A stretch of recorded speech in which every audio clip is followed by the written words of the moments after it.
The room was quiet except for the soft hum of the heater and the gentle rustle of the curtain by the window. Maria sat beside the bed, her hand lightly resting on the frail hand of the man lying there. She wore faded blue scrubs, and her black hair was pulled back into a loose ponytail. She looked tired, but not unhappy. Her eyes held something warmer, a kind of peace dot. She began to sing, softly at first. A Spanish lullaby her grandmother had sung to her when she was a child. The melody was slow and sweet, like a whisper in the wind. Her voice, though untrained, carried emotion deep and real. She wasn't trying to impress anyone. She wasn't singing for a crowd. She thought the man was asleep, like he always was, but he wasn't. As her voice filled the room, the old man's hand trembled. His eyes, which had been shut, opened slowly. A tear rolled down his cheek, and then, in a voice so faint she almost missed it, he whispered, "My son, he used to sing." Maria stopped. She turned to look at him, unsure if she'd imagined it. But his lips were still moving. His voice, rusty from years of silence, reached her ears like a hidden memory brought back to life. "I'm sorry," she said softly. "Did you say something?"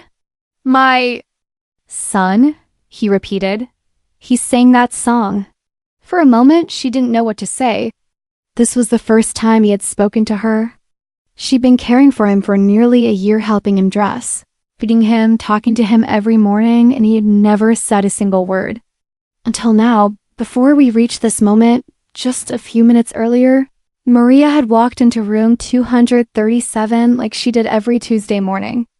The halls of Sunset Manor were always the same quiet, a little too clean with that smell of lemon disinfectant and something old, something forgotten. She greeted the nurses at the front desk with a tired smile, clocked in, and headed straight to Harold's room. Harold Whitmore. That was the name on his door. A man with silver white hair, pale blue eyes, and a stare that could pass right through you. He never joined the others for bingo or meals in the common room, never asked for anything. Just sat in his chair or lay in bed, always looking out the window. He never smiled, never spoke, just existed. But Maria didn't treat him like a ghost. Every visit, she would greet him the same way. "Good morning, Mr. Whitmore." She'd open the curtain gently and tell him about the weather. "It's cloudy today, but I think the sun's trying to break through." Then she'd make his bed, adjust his blanket, and talk to him about anything and everything: her husband Carlos, who had a doctor's appointment, her neighbor's dog who barked all night, a funny moment she saw on TV. He never replied. Not once. But she talked anyway. She didn't know that someone was watching. Outside Harold's window, just a few feet away, parked beneath the tall maple tree in the corner of the lot, stood a black luxury car. Behind the wheel was a man in his early 30s, dressed in a tailored navy suit. He wasn't staring at his phone or typing on a laptop. He was watching the window, Harold's window. When Maria started to sing, the man turned off his engine, rolled down his window, and listened. He didn't know the words, but he recognized the song. His father used to sing it when he was a little off-key, cheerful, full of life.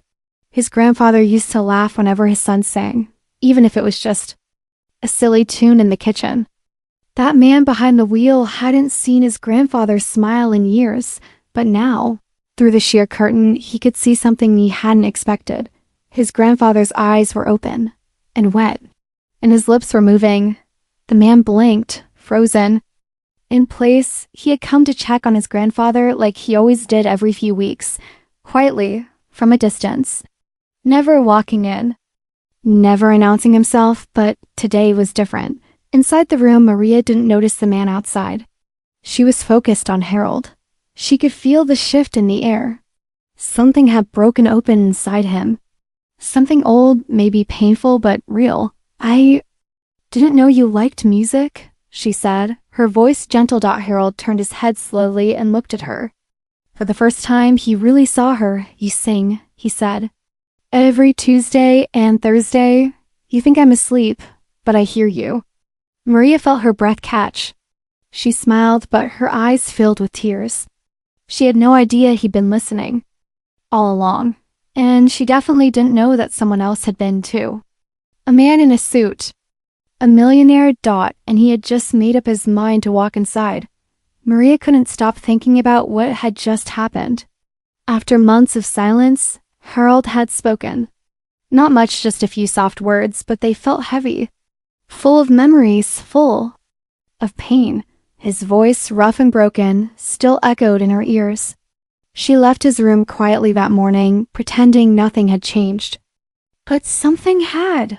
She felt it in the way he had looked at her. Not through her like before, but at her, like he saw her for the first time. The rest of the shift moved in a blur. She helped Mrs. Lawson get dressed for her daughter's visit. Changed Mr. Ng's bandages, refilled the snack cart. But her thoughts kept drifting back to room 237, to the man who had finally let a piece of his sorrow out into the light. When her shift ended, Maria didn't go straight home. She sat in the staff break room for a while alone. The coffee was lukewarm. The vending machine was broken again. She stared at the wall for a few long minutes before pulling out her phone to check on Carlos. Doctor said the meds are helping. His text read, "But we might need to change. Dosage next month." Maria sighed. That meant more cost. More pills, more paperwork, more hours. She didn't reply, not yet. Her life had become a quiet cycle of giving time, giving care, giving strength. But sometimes she wondered how much longer she could keep doing it all. Taking care of patients all day and Carlos all night. Smiling at people who didn't smile back. Singing to a man who had never said thank you. Until today. She closed her eyes and leaned her head against the break room wall.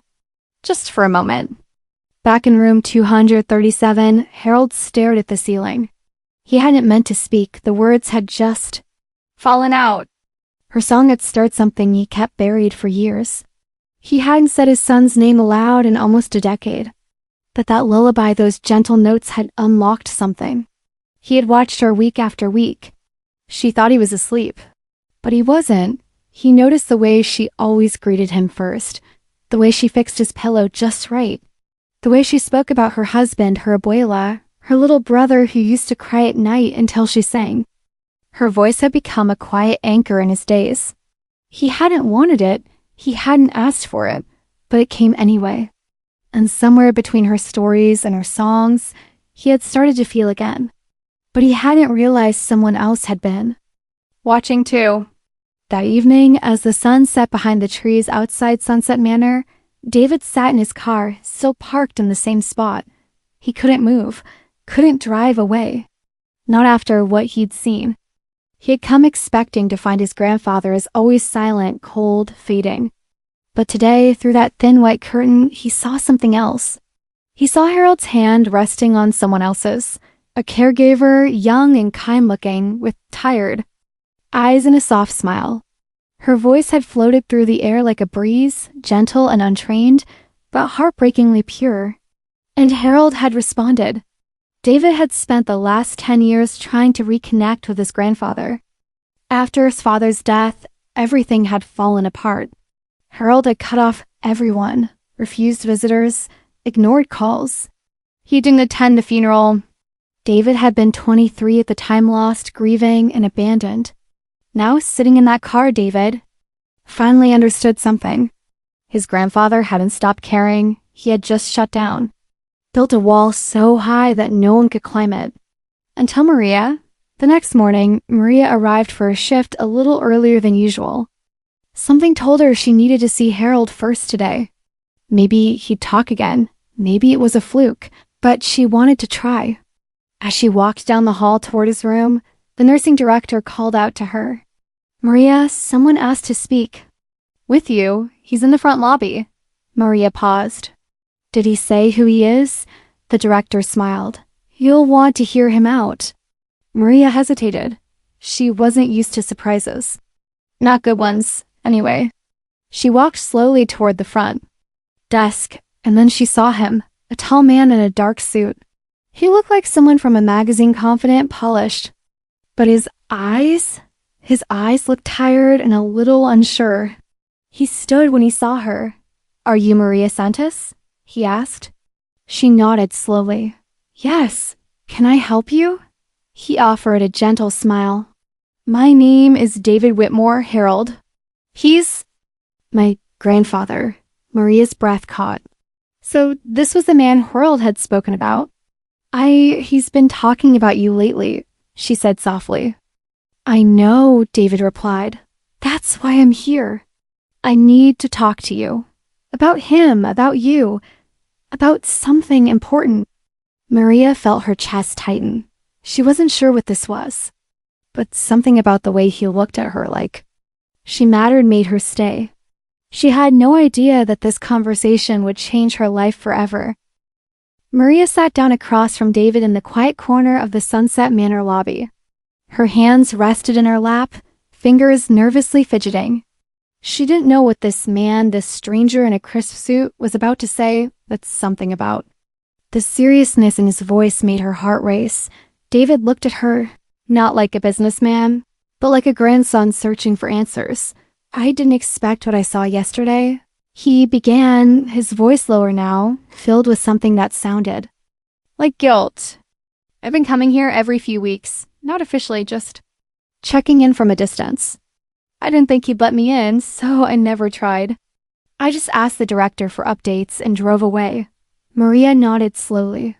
I didn't know anyone came for him. I didn't think he wanted anyone to come. After my dad died, he cut everyone off. Even me. Maria remembered Harold's voice cracking as he spoke about his son. There was so much pain packed into every word, like each sentence was something he'd been holding back for years. Now, hearing the grandson speak about the same loss, the puzzle pieces began falling into place. David went on. The last time I saw him, he didn't even look at me. Just told me not to waste my time. I was 23. I didn't know how to deal with that kind of grief. I thought I'd done something wrong. Maria's voice was gentle, but firm. You didn't. He talks about you sometimes. Not directly, but I know he misses you. David smiled faintly, but it didn't reach his eyes. I saw the way he looked at you. I haven't seen that expression on his face in over a decade. Maria looked down, unsure what to say.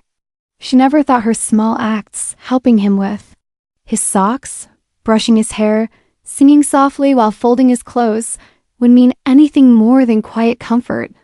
She certainly didn't expect this conversation. David leaned forward, his tone shifting. That's why I had to learn more. I asked around. One of the nurses said you've been with him for over a year.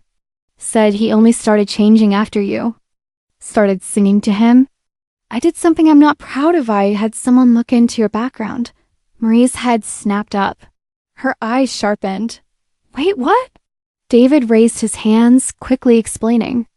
It wasn't to dig into your past. I wanted to understand. Why would someone with so much on her plate care so much for someone who gave nothing back? Maria stood up slightly in her seat, unsure whether to be offended or scared. You had me investigated? I found out you're carrying a lot, David continued gently. That your husband is ill. That you work 60 hours a week here and then go home to care for him. That your apartment's about to be taken back by the bank. That you've sold almost everything of value just to stay afloat. Maria felt her cheeks flush, both from anger and shame. She didn't like people knowing her struggles. She especially didn't like rich strangers pitying her. I don't do this job for attention, she said, her voice shaking. And I don't want anyone's charity. I know, David said. That's exactly why I'm here. She blinked. What do you mean? David reached into his coat pocket and pulled out a folded paper. He slid it across the table. Maria didn't touch it. I'm not offering you charity. I'm offering you a job. A different kind of job. She stared at him, silent. I want you to be my grandfather's full-time companion. Not just a nurse, someone he trusts. Someone who helps him heal. Someone who stays with him not just for scheduled rounds, but truly beside him. Maria laughed, unsure if he was serious. You think I have time for that? I can't even afford to sleep 6 hours a night. I have a husband who needs me. Medications I can't afford, rent I can barely pay. David nodded, calm and prepared. That's why the salary would be $200,000 a year. Full health coverage for you and your husband, housing allowance, and access to private specialists. For Carlos's treatment, Maria froze. She couldn't move. Couldn't speak. She stared at the paper. She didn't even want to read it. Her brain told her this was a trick, a setup, something too good to be real. But her heart was starting to believe it. I'm not asking you to save him, David said. You already have. I just want you to have the chance to breathe, to live, to do what you clearly love doing without breaking yourself in the process.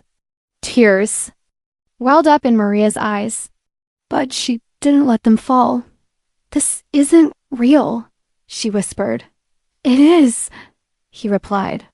And it's only the beginning. Neither of them noticed the quiet figure in the hallway behind them. A man leaning on the wall for support. His steps were slow, but determined. His white hair tousled, his silk pajamas still neat. He had made his way down the stairs to listen. It was Harold, and he had heard every word. Harold stood silently at the edge of the hallway, one hand gripping the wooden handrail for balance, the other clenched at his side. His breathing was shallow, but not from exhaustion. It was from something deeper. Something that tugged at old wounds, old regrets. He had heard every word. For weeks now, his thoughts had been drifting back to the past. The decisions he'd made, the people he'd pushed away, the walls he'd built out of grief. But it wasn't until Maria sang to him, until something inside him cracked, that he began to see how much he had lost. And now, standing there, he realized something else. He hadn't been forgotten, and not by David, not by Maria, not even by himself. In the lobby below, David and Maria were still seated, unaware of his presence. David leaned back in his chair, looking unsure for the first time since he arrived. I know this is a lot, he said. You don't have to answer right away. I just wanted you to know there's another way forward. For all of us. Maria didn't speak for a moment.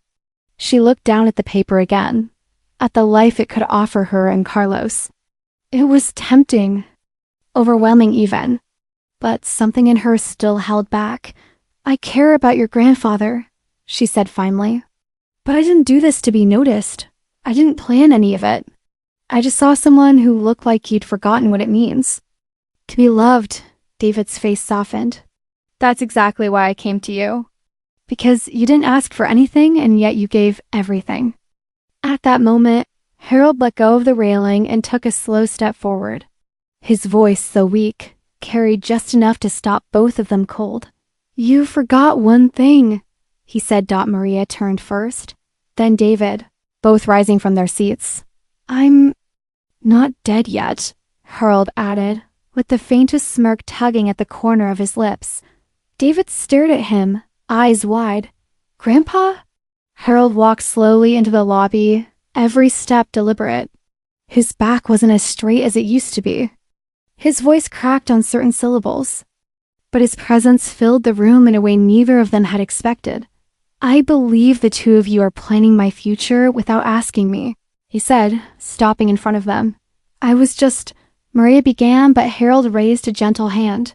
You were just being yourself, he said. Kind, thoughtful, putting others before yourself like you always do.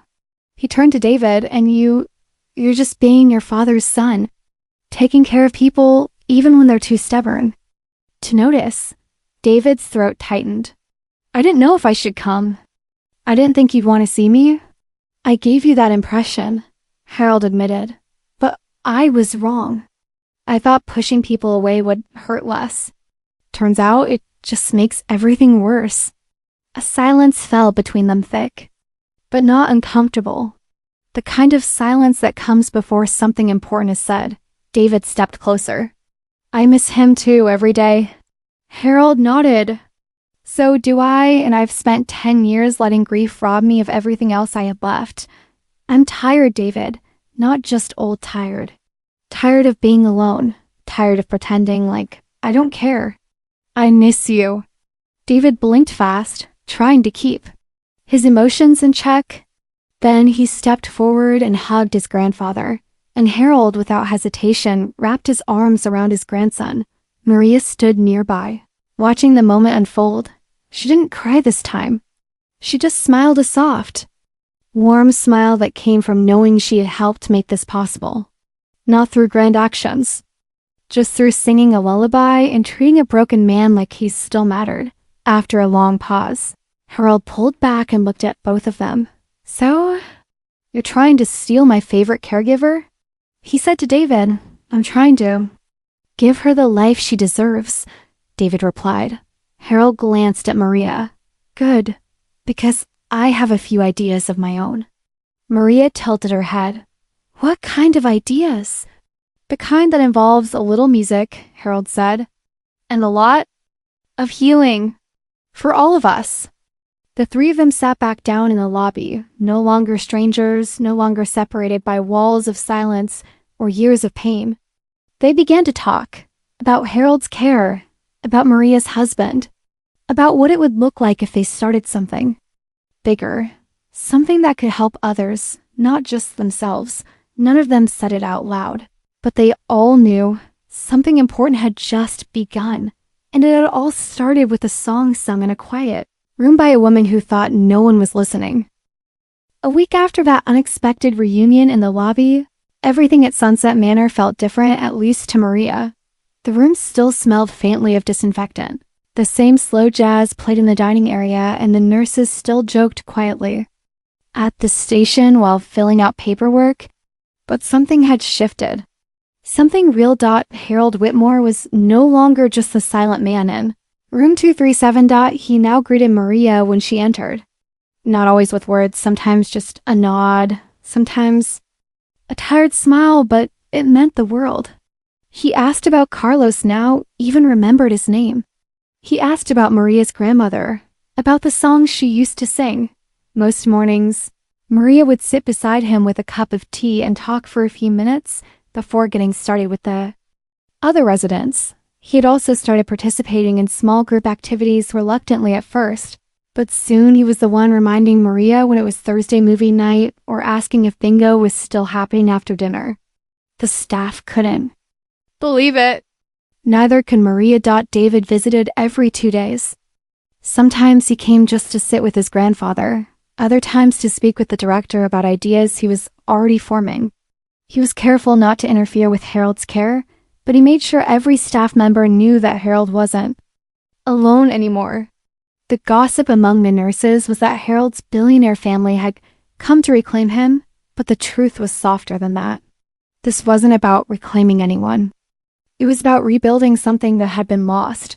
One afternoon, as the sun poured through the windows of the main hall, Maria and Harold sat at a table together. David was there too, notebook open in front of him, a pen in hand. I've been thinking, David said, about everything we've talked about these last few days. Harold raised an eyebrow. This should be good, David chuckled. No, really. I've seen what music has done for you. For other residents too. The way some of them light up. When someone plays the piano or when Maria sings. There's something in it, something bigger than we realize. Maria nodded slowly. It's not just music, it's memory. It's connection. Songs remind people they're human, that they're loved. Even if they don't remember who they are, they remember the melody. That's it, David said. That's exactly what I've been thinking. What if we created something that wasn't just about you, Grandpa? What if we made it bigger?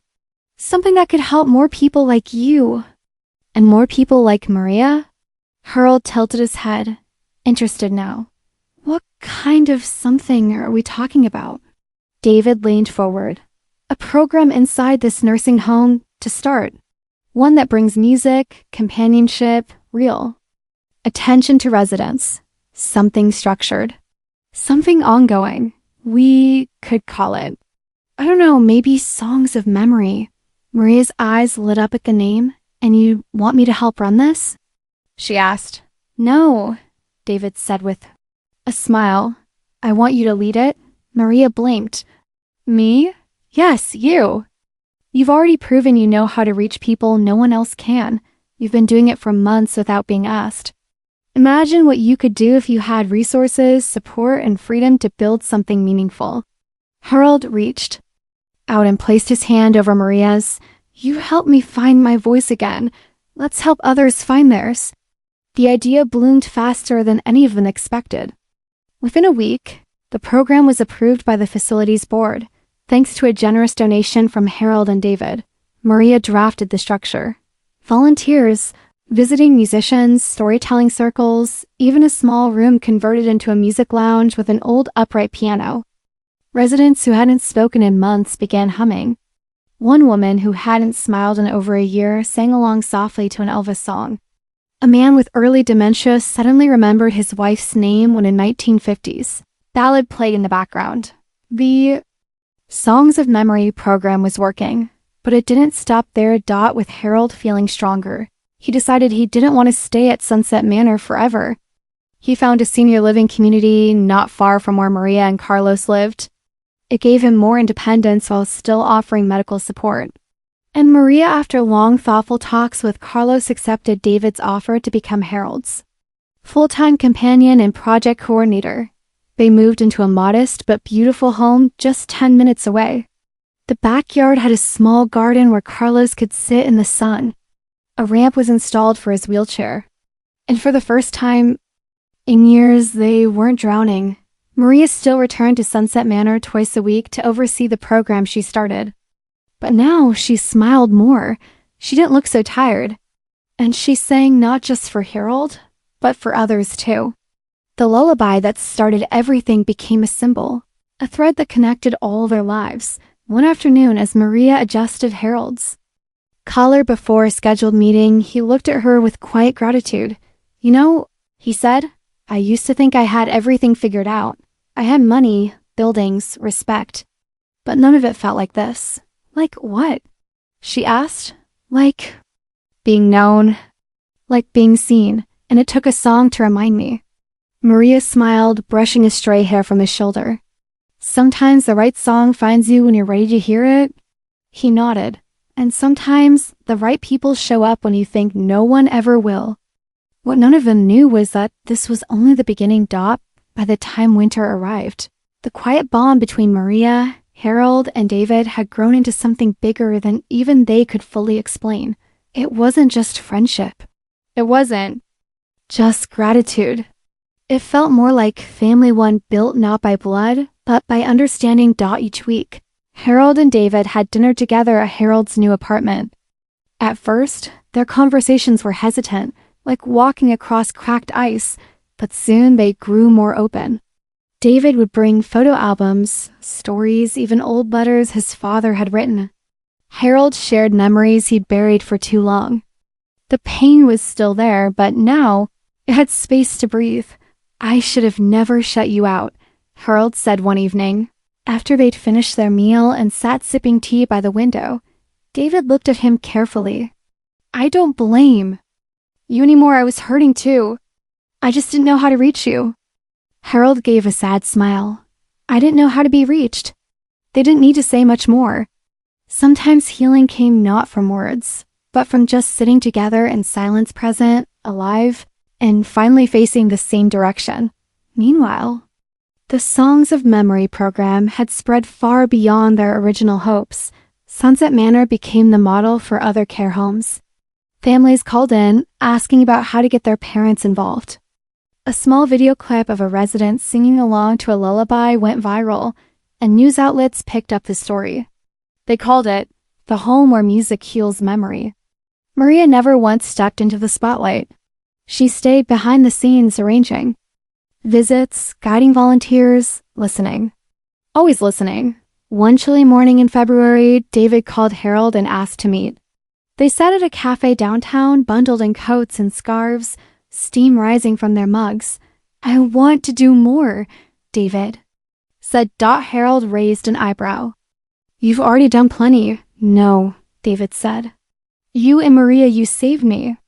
Watching you come back to life brought something out of me. I don't want to go back to boardrooms and strategy meetings.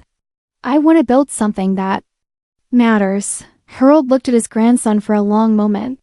What are you thinking? A foundation, David said. One that focuses on caregiver support, elder care reform, and music therapy research. We'll call it the Harold and David Whitmore Foundation. Harold chuckled. That's a mouthful. David smiled. Yeah, that's what Maria said when I ran it by her. She knows? Harold asked. Only the outline. But there's something else I haven't told her yet. Harold tilted his head. What? I want her name on it, Harold blinked. You mean as an advisor? David shook his head. No, in the name. It should be the Santos Whitmore Foundation. She's the reason any of this is happening. She's the one who saw you, not me. I was just following her lead. Harold leaned back, letting the idea settle in. I like that, he said finally. I like that a lot. They told Maria the following week. She was speechless.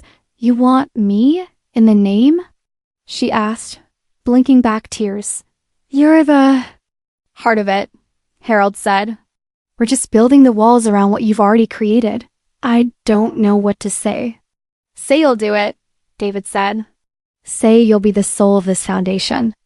Maria looked down at her hands, thinking of her grandmother's calloused fingers, of her husband's tired smile, of every moment she doubted if her kindness really mattered. I'll do it, she whispered. But only if it helps people. Like us people who are struggling, unseen, and tired. It will, David promised. I'll make sure of it. Harold nodded. And so will I. The Santos Whitmore Foundation launched 3 months later in a small auditorium filled with caregivers, medical staff, volunteers, and families. It wasn't a glitzy affair. There were no red carpets or celebrities, but there was warmth. There was honesty. There was music. Maria gave the first speech. She stood at the podium in a simple navy blue dress, holding a folded paper she never looked at once. I used to think kindness was small, she said. A quiet act in a noisy world.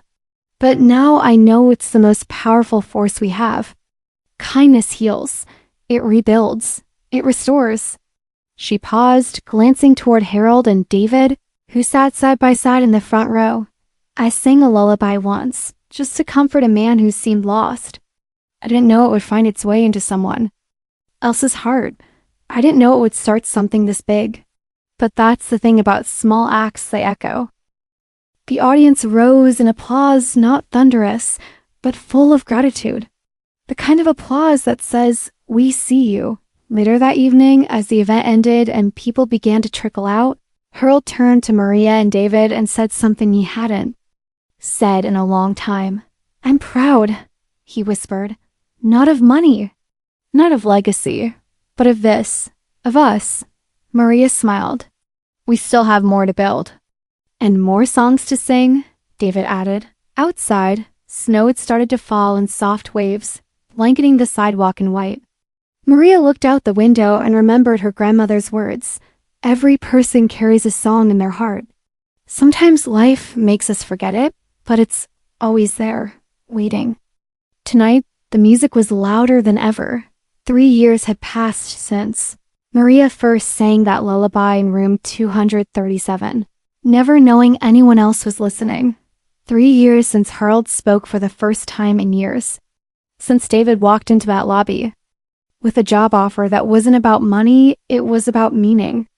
Since a woman in worn scrubs changed the course of 3 lives with nothing more than her voice and a heart that refused to turn cold. Now, the Santos Whitmore Foundation had offices in 8 cities and partnerships in over 50 care homes. Its mission was simple: see people, truly see them. Whether they were elderly, forgotten, overworked caregivers, or families holding on with both hands and barely getting by. The foundation provided funding for family caregivers, trained volunteers, developed music therapy research, and supported grief counseling. It also ran a national program that brought musicians, choirs, and music students into senior homes across the country. And it all started with a song. But the most beautiful part of the foundation wasn't in the numbers or programs. It was in the stories, The woman with late-stage Alzheimer's who remembered her wedding day because someone played her favorite song. The grumpy World War II veteran who hadn't spoken in months but hummed along to a big band tune. The teenage volunteer who found purpose playing his guitar for strangers who became family dot, and through it all, Maria never stopped doing what she loved, being present, not famous, not important. Just present. She still visited Harold twice a week, even though he'd moved into a beautiful senior community surrounded by gardens and sunlight. Their bond had grown into something neither of them had expected. Maria was like a daughter to Harold now, someone who sat with him during the hard days, laughed with him during the good ones, and reminded him that he was more than a past full of loss. Carlos, too, had transformed. With access to better care and specialists, his condition stabilized. He wasn't cured, but he was no longer drowning. He was even helping the foundation, sharing his experiences with other caregivers, offering encouragement in ways Maria never could. Quiet strength had always been his gift, and now he used it to give back. David had stepped away from his tech firm, letting others run the day-to-day while he focused on the work that made his soul feel alive. His relationship with Harold deepened, no longer burdened by the silence that once stood between them. They now talked about his father, often about his laughter, his dreams, his horrible singing voice that had once filled every room with joy. David never forgot what Maria had said that day. Love doesn't have expiration dates. One spring evening, the foundation held its annual gala. Not in a hotel ballroom, but in a renovated theater, the kind with wooden seats and velvet curtains. Harold had insisted it be somewhere that felt alive, somewhere people would remember. The room was filled with families, caregivers, researchers, nurses, artists, all people whose lives had been touched by the foundation. When Harold was wheeled onto the stage, the applause didn't stop for nearly a minute. He stood slowly, with help from David, and stepped up to the microphone.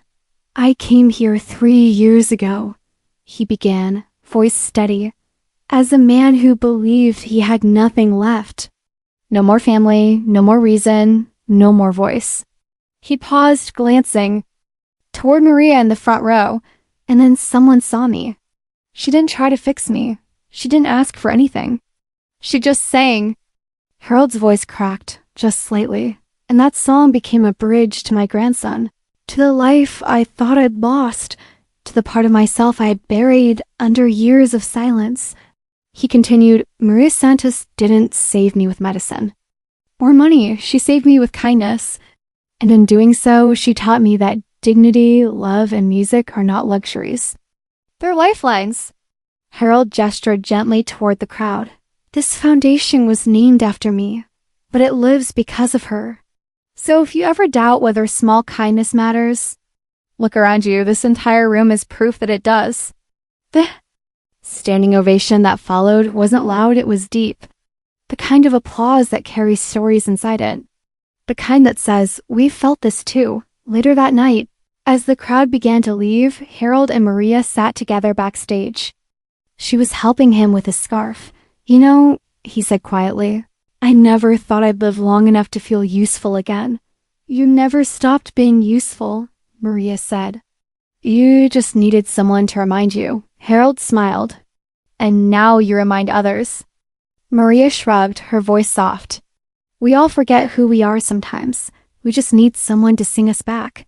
He took her hand gently, the way a father might. "You gave me back my song, and you helped me find mine." Outside, the stars had come out.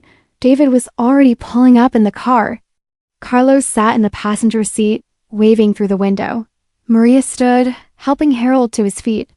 They moved slowly toward the exit, arm in arm as they stepped outside into the cool night air. Harold stopped for a moment and looked up at the sky. "Do you hear it?" he asked. Maria smiled.